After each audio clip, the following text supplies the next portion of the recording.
हो थाहा हुन्छ जेनरली थाहा हुन्छ तर जेनरली अब कहिलेकाहीँ थाहा हुन्छ कहिलेकाहीँ थाहा हुँदैन जेनरली चाहिँ थाहा पाइन्जेलसम्ममा ढिलो हुन्छ ढिलो भइसकेको हुन्छ हैन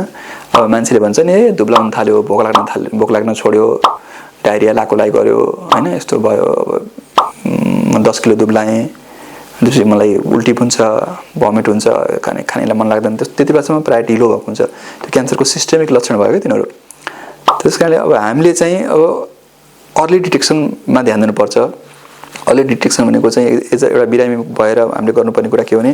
कुनै स्क्रिनिङ प्रोग्राम भइरहेछ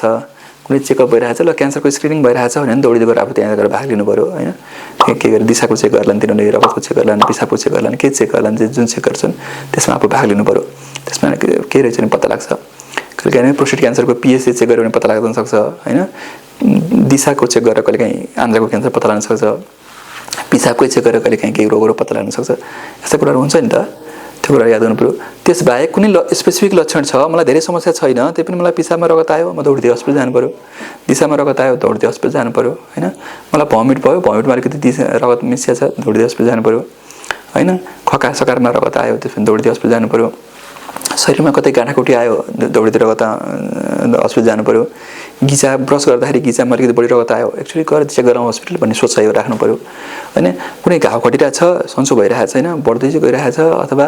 दुख्दैन जस्तो छ भने झन् हस्पिटल दौडिदै जानु पर्यो हैन याद गाँठाकुटी छ अनुहारतिर गाँठाकुटी आइरहेछ मुखमा सानसानो घाउ छ त्यस्तो छ भने पनि हस्पिटल जानु पर्यो हैन कतै पनि अलि एब्नर्मल जस्तो लाग्छ के अलिक जस्तो शरीरमा कस्तो एब्नर्मल जस्तो लाग्यो अब यो बराबर जस्तो थियो मेरो हात आज अलिकति फरक जस्तो लाग्छ भने ओहो केही त होइन